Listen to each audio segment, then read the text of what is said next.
Assalamualaikum warahmatullahi wabarakatuh. Pada malam ini saya akan menunjukkan dan memposting ulang karena ada beberapa permintaan ya mengenai keris pusaka ini. Jadi keris pusaka ini memiliki sandangan bawaan ya dari awal yang saya ketahui ini, karena saya lihat ciri-cirinya juga khasnya khas kuno. Jadi kita lihat, coba saya shoot tambah dekat. Jadi warangkanya khas Sumeneb. Jadi kalau warangka seperti ini, orang Sumeneb mengatakan warangka 66 ya. Kemudian leadernya ini ya, apa ya, mendaknya ini bahan perak lawas juga. Sedangkan handle-nya model Kocuk Marnges katanya orang Sumeneb, bisa dilihat. Sedangkan pendoknya, pendok lawasan juga ya, bahan dari perak. Kita lihat dulu warangkanya, karena warangka ini terbuat dari bahan iga duyung, ukiran lawasan manual. Kita coba lihat secara detailnya bagaimana ini luarnya. Jadi dari tekstur iga duyungnya kelihatan ini lawas ya. Ini warna, ada degradasi warna yang bermacam-macam karena sering dibuat piandel atau sekep ya, sehingga warnanya seperti ini. Ini handle-nya. Jadi bisa kelihatan. Kebetulan saya ada di dalam mobil. Saya sempatkan pada saat parkir untuk membuat video pada malam ini. Kita lihat pusakanya seperti apa. Jadi ini sandangan, memang sandangan orinya ya, bahannya. Bismillahirrahmanirrahim. Kita lihat isi pusakanya seperti apa.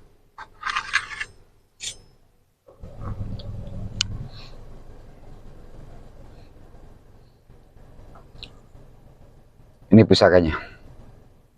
Jadi kalau kita amati, pusaka ini sebenarnya memiliki dapur yang sederhana.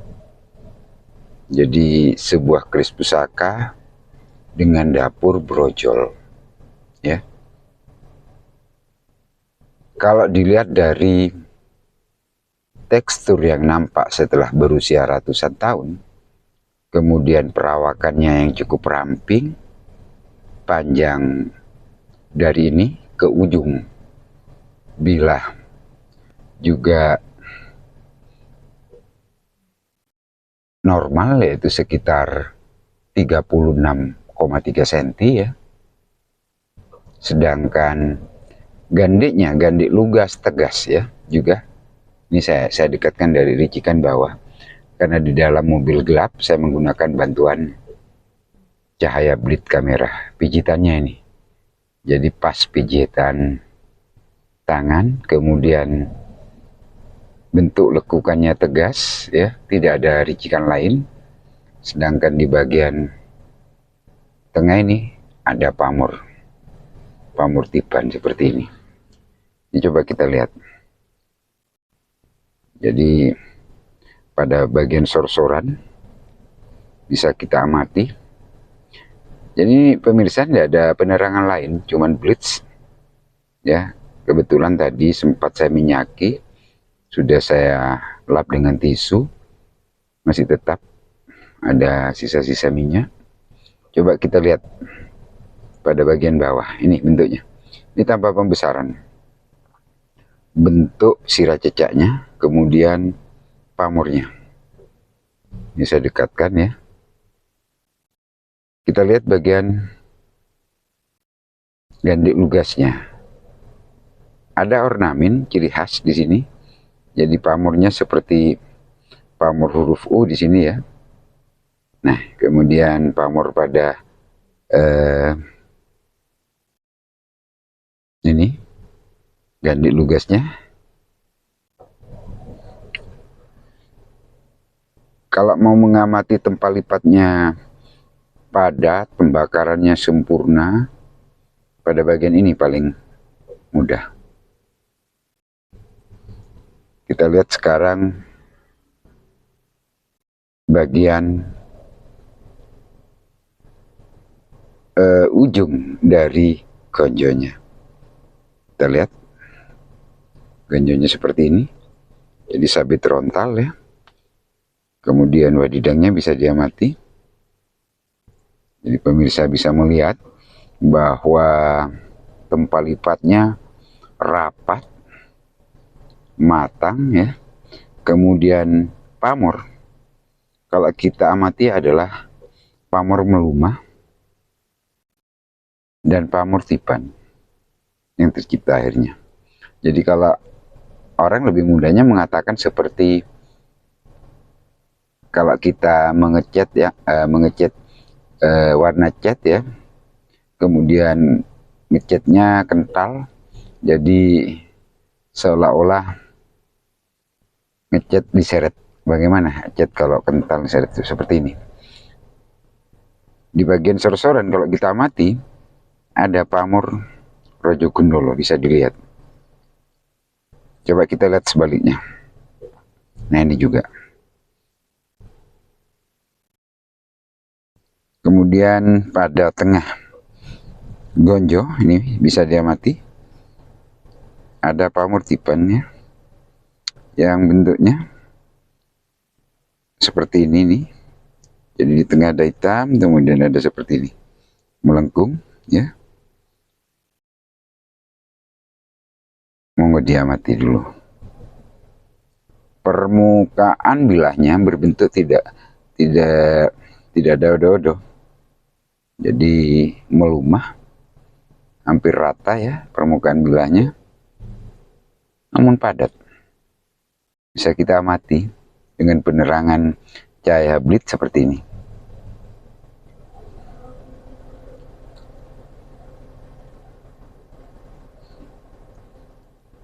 Pemirsa, jadi pamornya cukup tebal. Kita bisa melihat bagaimana teksturnya, ya, sangat padat. Ini pijitannya ngepas.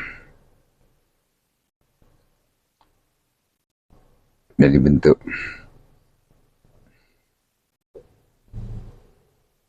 kemiringannya juga bisa diamati. Jadi kalau saya lihat kemiringan dari pusaka ini sekitar 80 derajat. Ya. Tadi juga sempat saya ukur berulang-ulang pada bagian tengah, ya separuh tengah bilah di sini tepatnya. Ini lebar bilahnya 2,2 cm. Tapi kalau ketebalan bilahnya itu hanya 3 mili. Ya. Kemudian panjang gonjo hampir sama dengan peksi. Ya. Sekitar 7,2 cm. Bisa diamati. Coba saya perbesar. Bagaimana penampakannya kalau kita perbesar? Ini dengan perbesaran 2,54 kali. Coba saya perbesar lagi. Ini perbesaran 3,99 kali. Ini saya shoot juga handle-nya ya. Dari Iga Duyung. Nah ini. Bentuk perwujudannya hanya menggunakan cahaya penerangan blitz di dalam mobil nih. Jadi mobil ini lampunya saya matikan semua. Monggo dia mati.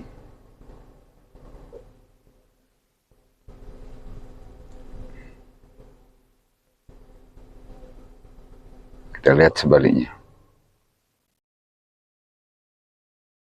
Nah, saya fokuskan. Coba ini.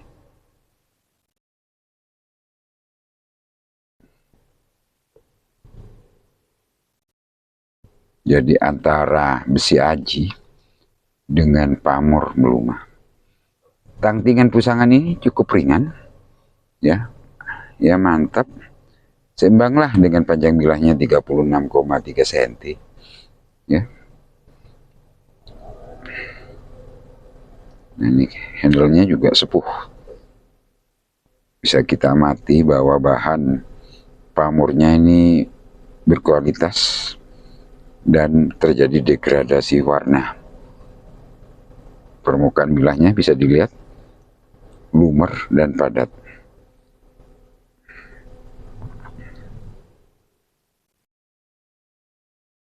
Kita shoot lagi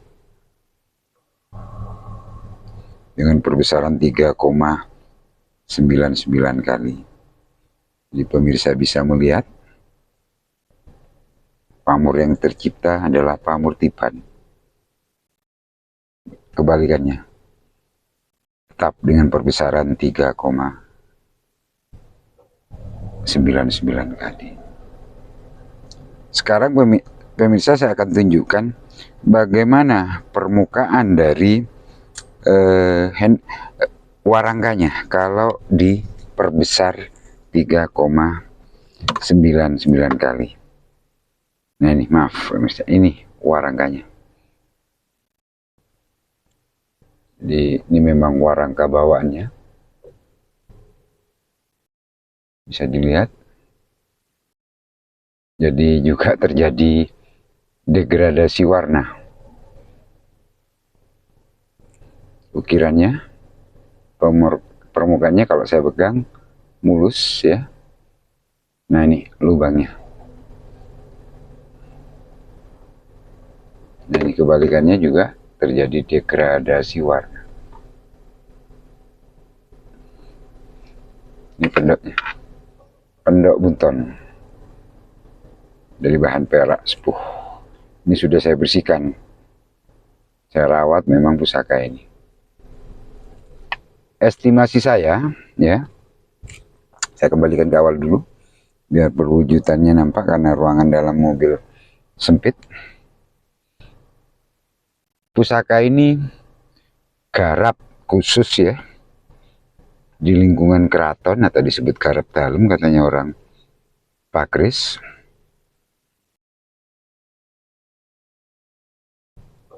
Yang diturunkan turun-temurun, karena biasanya pusaka berdapur brojol dan pamor seperti ini memang digarap oleh empu-empu keraton, diperuntukkan pada putra bangsawan atau paling tidak putra adipati pada zaman kerajaan atau putra raja, dan terus diwariskan ke bawah. Jadi dengan harapan, filosofi, doa dari sang empu dan harapan empu agar pemilik pusaka ini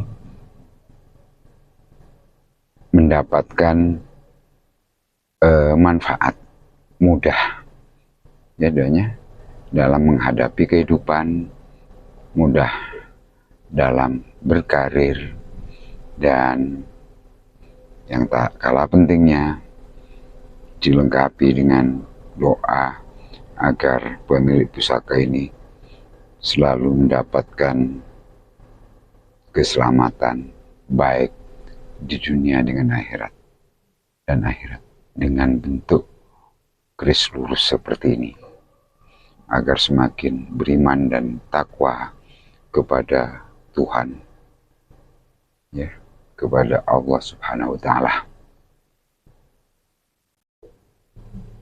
Jadi estimasi saya, garap dalam keraton Sumeneb pada era transisi kerajaan Majapahit, ya, ke Mataram Islam.